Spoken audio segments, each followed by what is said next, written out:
charter schools. He did not change the whole system over the charter schools. Philadelphia, they made one school a charter school, and then they judged it as being successful using the wrong criteria, but nevertheless, they judged it to be successful. And so they began to reproduce it. To the day we have, what, about a dozen charter schools around the city.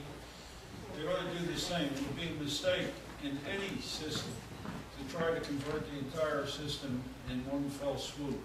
So even in a corporation that wants to change, we suggested to try it in a part, work out the flaws in their concept as it applies to them before they start to spread it to the rest of the organization.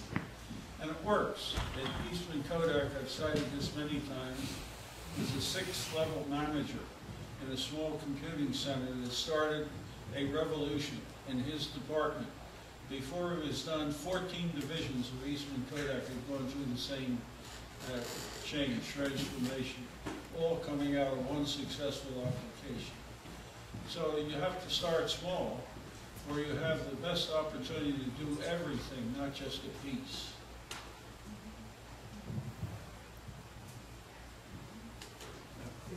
Do you see any colleges or universities approaching their mission with the same philosophy?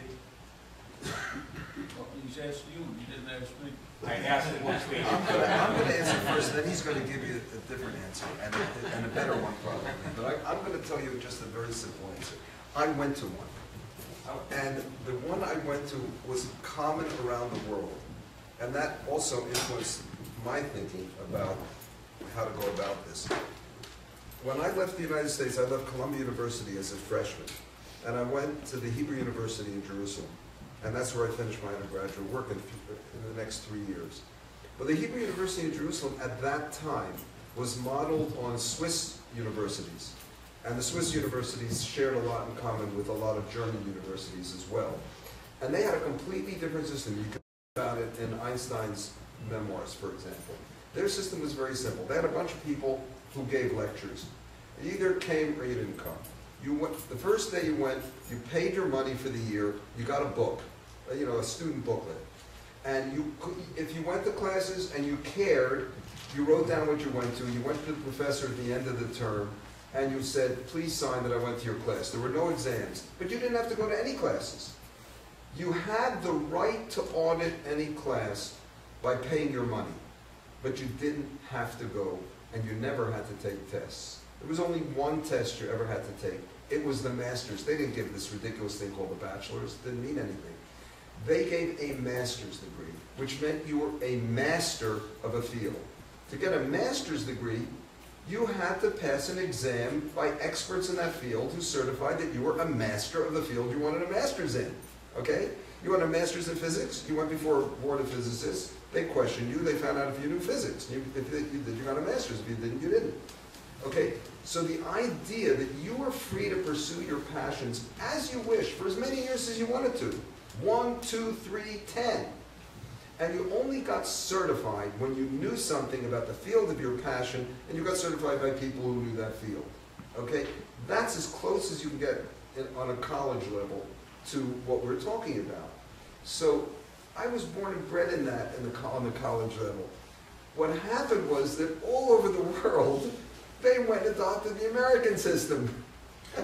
You can't do that anywhere anymore. You read Einstein's memoirs, he'll tell you he never went to a class. And then when he wanted his master's degree, he went to a bunch of his friends, looked at what the notes that they took and the various courses that they took, decided I know all that stuff, and got his degree. Okay? That makes sense, doesn't it? No. There are a number of people, there are a number here from SQ, which was a program at the University of Pennsylvania from 1973 to 86. And it is almost a literal translation of the Sudbury School into the university level.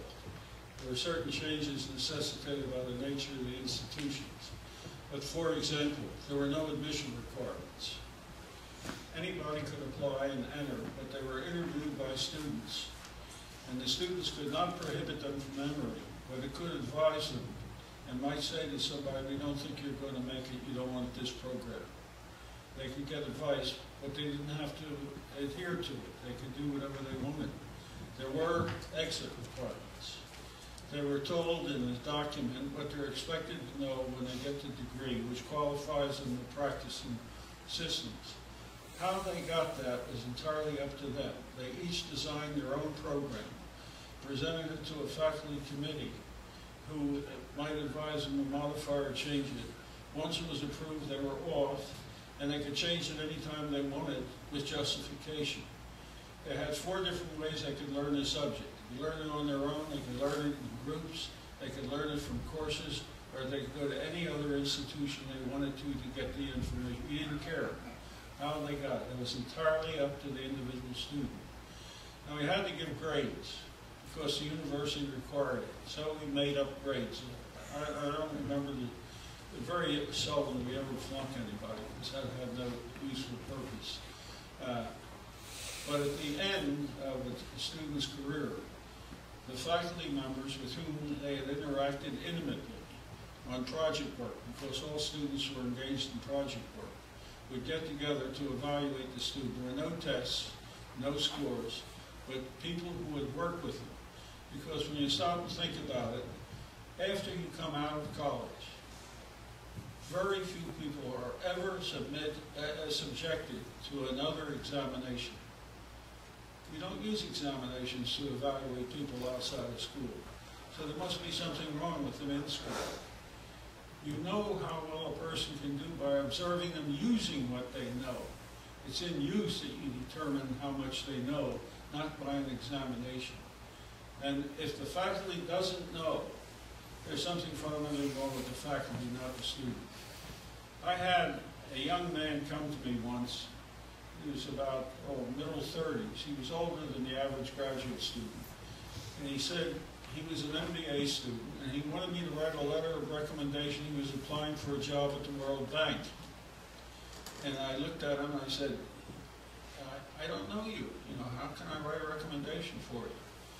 He said, well, I took your introductory course you give to the MBAs. There are about 125 people in it. And I came to see you one day and sat in your office for about a half hour and talked to you. And that's the longest contact I had with any faculty member in the Wharton School. So who else can I ask? He said. Well, I wrote his recommendation and he got in the World Bank. But think of what a pity that is. This was a guy that had been a PhD in physics from Oxford University. He decided to get an MBA. And he was completely isolated educationally inside a school. Isn't that a pity? Yeah.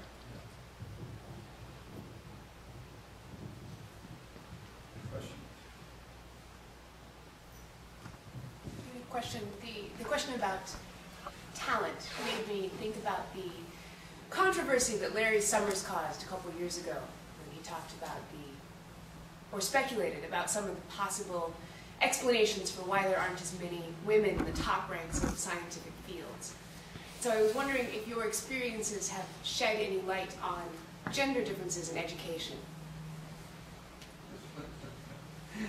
I'm laughing because the biggest joke of all, as far as we're concerned, and I'm sorry, it's probably not a joke, it's probably just a tragedy, is the focus that people have on what they call diversity, okay? The different measures of diversity, shades of color, religion, income, you name it, gender. And you go to an institution like ours, and not one of those distinctions makes a whit of difference to anybody in the school. Not a whit. Girls mix with boys, people of all ethnic backgrounds, races mix with each other. They don't even know that they're different in the sense of being humanly different. They only care who the people are. And I'm not making up a fairy tale here. I'm telling you something that is real in the community. Because there's a reason for this. The reason for this is that the school, I come back to the sustainability question. The school is based on the concept